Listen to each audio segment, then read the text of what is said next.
আমার হাজবেন্ড মানে পরকীয় সম্পর্ক, আমাকে বিয়ে করছিল, তারপরে পরকীয়া করে আমাকে ছেড়ে দিছে। অনলাইনের মাধ্যমে ডিভোর্স দিছে।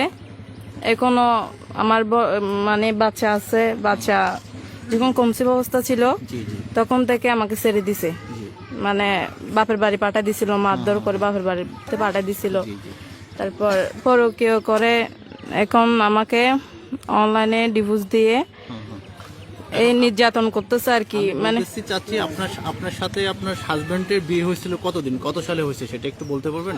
19 সালে। 2019 সালে ফেব্রুয়ারি 22 তারিখে বিয়ে হয়েছিল। ফেব্রুয়ারি 22 তারিখে আপনার সাথে বিয়ে হয়েছিল। বিয়ে হওয়ার কতদিন পরে আপনি জানতে পারছেন যে আপনার স্বামী পরকীয়ায় জড়াইছে? এটা কতদিন পরে বুঝতে পারছেন? পরকীয়া বলতে আমার হাজবেন্ড এখন বিয়ে করে ফেলছে। অলরেডি বিয়ে করে ফেলছে। আচ্ছা, বিয়ে করে ফেলছে। পরকীয়া জানতে পারছি, এখন জানতে পারছি যখন আমাকে অনলাইনে ডিভোর্স দিয়ে ফেলছে, ওর বাড়িতে বউ এনে ফেলছে, তখন জানতে পারছি। আমার ছোট বাচ্চাকে রেখে ও বিয়ে করে ফেলছে। আপনার স্বামী তো এখন বিয়ে করে ফেলছে অলরেডি। আপনাকে ডিভোর্সটা কিভাবে দিছে? উনি কি আপনাকে মানে অনলাইনের মাধ্যমে দিছে? অনলাইনের মাধ্যমে ডিভোর্স দিছে আমাকে। আপনাকে অনলাইনের মাধ্যমে ডিভোর্স দিলে আপনি কি সেটাকে অ্যাকসেপ্ট করছেন, কিংবা এই ব্যাপারে আপনার কোনো না? আমার প্রাপ্য বুঝিয়ে দেয় নাই, ও এখনো কিছু হয় নাই। না, সমাধান বুঝিয়ে দেয় নাই। আপনার বিয়ের সময় আপনার যে ধরনের যে ডকুমেন্টারি ছিল, অথবা আপনার যে ধরনের আপনার পারিবারিকভাবে যা দেওয়া হয়েছিল, অথবা আপনার যে ধরনের না দেয় নাই, না কোনো কিছু করে নাই। না, অনলাইনের মাধ্যমে ডিভোর্স দিয়ে ফেলছে। আর কিছু হয় নাই। না, আপনি আপনার প্রাপ্য কোনো অংশ না বুঝে পাই নাই, কোন অংশ বুঝে পাই নাই। মানে আমি অত্যাচারিত হয়েছি ওর মাধ্যমে। এখনো নির্যাতিত এবং কোনো আপনার যা পাওনা আর কি, এই ধরনের কোনো কিছু পাই নাই। না, কোনো কিছু পাই না আমি। কোনো ধরনের বরং আপনার বাচ্চাটা যে আছে, বাচ্চার খবরও নেয় না। শাসন মূলত আমার পাশে যে মেয়েটি, কলেজ পড়ুয়া যে মেয়েটি এখানে আজকে মা হয়েছে, আমি তার প্রসঙ্গে কিছু একটা বলতে চাই।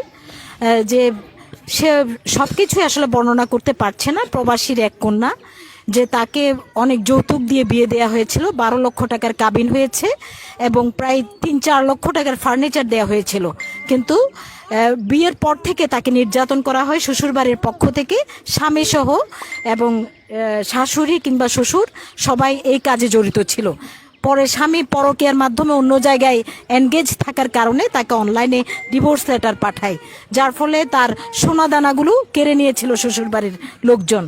তো আমি সেই ক্ষেত্রে এখানে আসলে আমি প্রতিবাদ করছি, তীব্র নিন্দা করছি। কারণ যে 3-4 লক্ষ টাকার ফার্নিচার এই প্রবাসী টাকা পাঠিয়ে বিদেশ থেকে দিয়েছিলেন এই তার কন্যাকে, এবং প্রায় 600-700 বরযাত্রী দিয়ে যে মেয়েটিকে বিয়ে দেওয়া হয়েছিল, 5 মাস নির্যাতনের পর এই মেয়েটিকে ঘর থেকে বের করে দেয়। এবং এখানে আমি একটি কথা বলতে চাই যে অনলাইন সিস্টেম ডিভোর্স দেওয়ার 3 মাসের নোটিশে যেটি ডিভোর্স দেয়া হচ্ছে, সেখানে কিন্তু কোনো আইন প্রয়োগকারী সংস্থা মেয়েদের পক্ষে কঠিনতম অবস্থান নিচ্ছেন না, যার ফলে ফার্নিচার, সোনাদানা, এমনকি কাবিনের টাকা পয়সা, এমনকি যে শিশু সন্তান জন্ম হয়েছে তার ভরণ পোষণ পর্যন্ত আইন প্রয়োগকারী সংস্থা সে ব্যাপারে নজরদারি করছেন না। পুরো বাংলাদেশের চিত্র এটি। আমি নারীদের পক্ষ থেকে আমি প্রতিবাদ জানাচ্ছি, তীব্র নিন্দা জানাচ্ছি। সেখানে আমি নারী কোর্টের পিপিদের কথা বলতে পারবো, যারা পুরুষদের পক্ষে অবস্থান নিচ্ছেন, যারা কোনো প্রকার টাকা পয়সা এই মেয়েদেরকে না দিয়ে নিজেরাই নিয়ে একটি সাজানো একটি